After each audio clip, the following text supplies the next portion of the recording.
Hey people, John V again here from PhoneArena. You're watching our in-depth video comparison between the Samsung GALAXY Note LTE and the LG Nitro HD. Now, back in December, the LG Nitro HD was by far the largest AT&T handset at that time, but now that the GALAXY Note LTE is here, you could just tell a difference in size. They're very similar to one another. They offer 4G LTE connectivity and also dual-core processors, but you're probably wondering which the device to go with. Actually, we don't find one handset to be better looking than the other in terms of design, just because they're pretty conventional looking. They're both constructed out of plastic all around, decent construction, both of them.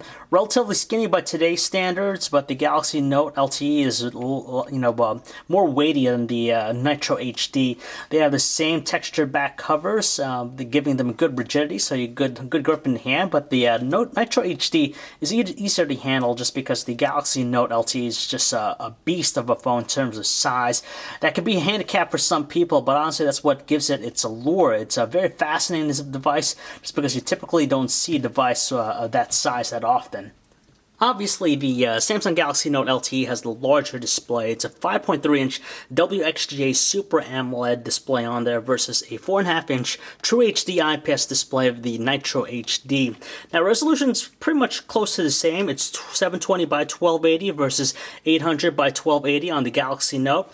Honestly, a good amount of detail, fine text is more legible than with both, just because of their high resolution, so no problem whatsoever. But the biggest difference is, of course, just the color production. With the Super AMOLED panel of the GALAXY Note, it just produces those saturated color tones. Tends to be a little bit, unrealistic at times, and whites tend to have a bluish tinge. Whereas the IPS display of the Nitro HD is a lot more realistic looking and accurate with its color tones. Both exhibit great viewing angles, so no problems at all. Pretty sharp, but in the end, it's just the sheer size and also the glow of the saturated colors of the GALAXY Note that really stands out. Since the Nitro HD boasts 3 Android capacitive buttons versus 4 on the GALAXY Note, it's less prone to accidental presses. Both handsets offer front-facing cameras. It's a 1.3 megapixel camera on the Nitro HD, while the GALAXY Note has a larger 2 megapixel one. With their dedicated power buttons, they're very pronounced and have a good responsive feel, so we didn't have any issues with either of them. At the same time, we like the responsiveness of their respective volume rockers, but the Nitro HD just seems to be a little bit flat to the touch. On top of offering the obvious, such as data connectivity and charging with their micro USB ports, you also gain video out functionality with the aid of an optional MHL adapter. In the rear, both handsets feature 8 megapixel autofocus cameras, able to shoot 1080p videos, and you also have a single LED flash with both. After removing their back covers, we gain access to their batteries. It's a 2500 mAh one versus an 1830 mAh. The Nitro HD is preloaded with a 16GB micro SD card, whereas the GALAXY Note doesn't have one preloaded, but comes with 16GB of internal storage. And finally, last thing worth pointing out is that the GALAXY Note LTE features the S Pen. It's housed inside of it, and what it offers is just the ability to take notes a lot easier, and also it can be used as a navigational tool.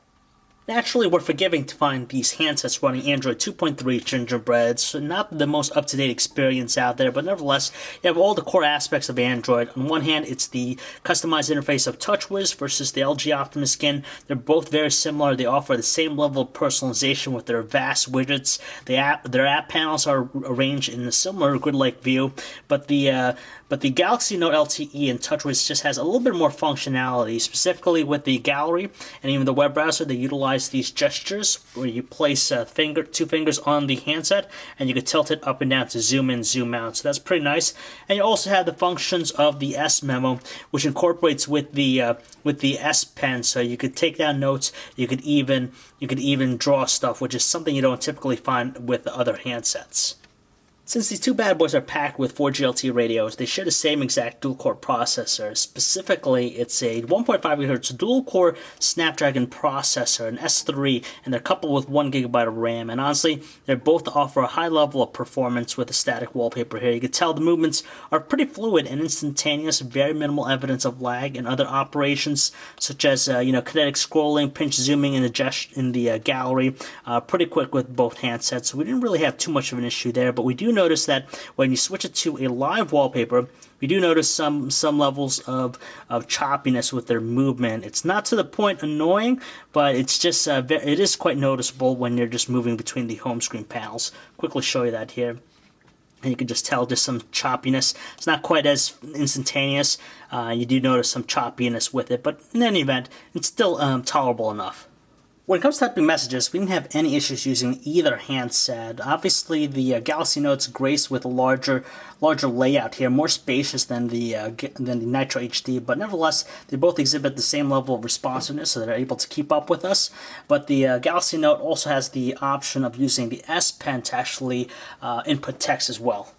In terms of some of the core organizer apps, their functionalities are pretty much unchanged. You get the same level of features, but with the Galaxy Note though, for example, if we go to the email application, the unique thing about it is that if you put it to landscape, you get this two-panel view, which is a little bit better in terms of organization. You get your inbox and also the content of your email right there, so it's very useful, and you also see it too in the calendar as well. No doubt that we love the fact that both handsets have 4G LTE connectivity, so you get really fast data speeds, both download and upload. But beyond that, as far as the web browsing performance, we actually prefer the Galaxy Note LTE just because it seems like it's more responsive and fluid with its operation. You tell kinetic scrolling and pinch gestures, there's just better fluidity found with the Galaxy Note. When it comes to playing music, we actually prefer the music player interface of the Nitro HD over the Galaxy Note, just because when you place the handset in landscape, you get this very cool looking 3D carousel, which gives it a lot of eye candy with its presentation, whereas the Galaxy Note just remains to have a very conventional looking approach. As far as audio quality, they're both the same, pleasant sounding. They're not the strongest out there, but more than adequate. On top, we have the LG Nitro HD. In the bottom, of course, you can tell the larger display being the Galaxy Note LTE. They're both playing the same video here, which is encoded in DivX 1920 by 1080 resolution. So 1080p, you can tell no stutter whatsoever, no slowdown, good detail, nice punchy colors with both. But if we had to pick, we'd actually go with the Galaxy Note, just for the simple reason that our eyes are more comfortable with the large display it has to offer, and also the punchier looking colors. It's actually very difficult to say which handset has the better quality with their 8-megapixel cameras. On top, you have the Nitro HD samples, the bottom being the Galaxy Note LTE. An advantage with the Nitro HDs, when you're taking shots against the sun, it seems to better adjust for exposure, whereas the Galaxy Note tends to have a harder time with brighter areas. It tends to overexpose them. But with the Galaxy Note, when you take it indoors under artificial lighting, it just seems better able to capture the more natural looking colors versus the Nitro HD, but either way, both are really good looking. Additionally, we like the look of their 1080p high definition video recording just because they share a lot of commonalities. For example, a very smooth capture rate, good details, color seems to be pretty much on par to one another, but the one issue that we find is just with the Nitro HD, it seems like when you pan very quickly, it seems to show a lot more artifacting going on, but aside from that, they're pretty much similar. Between the two, the Galaxy Note seems to have the slight advantage when it comes to calling quality, just because with its earpiece, voices are distinctive and robust, whereas the Nitro HD voices are a little bit on the grainy side, and when we switch these into speakerphones, they're both kind of muffled in tone. Just by looking at the Galaxy Note's sheer size, it's going to scare some people away when you think about battery life, but in our testing, it's surprisingly the better one. Under HSPA Plus connectivity, we're able to get close to 2 days out of normal usage on the Galaxy Note, whereas the Nitro HD, it's less than 1 day. Simply, there's just something about the Samsung Galaxy Note LTE that we find very compelling. It could be just the fact that it's just obnoxiously large versus any other smartphone out there, but its Super AMOLED display really also is an attention grabber for us. Not only that, but we find a lot of usefulness with its S Pen. Not only is it great for taking notes, but also for drawing as well. Beyond that, though, they're very similar with their performances. For example, dual-core processors, they're both very quick with their movements. Taking photos and videos are pretty much the same, but we do find battery life to be a lot better on the Galaxy Note versus the LG Nitro HD. And of course, finally, it's going to come down to pricing. It's $300 for the Galaxy Note LTE right now, and when the Note came out, the LG Nitro HD was chopped in half in price. It's now only $99.99 to $100 for the 2-year contract. So $300 versus $100, a big disparity there in terms of pricing. You get pretty much the same functionality at two, but in terms of just the sheer presence, $300 $100, you're really getting, you know, something that's a little bit more than just a smartphone in itself, and that's why it probably seems to be the more compelling of the two, even despite the fact that it's priced a lot more versus the Nitro HD.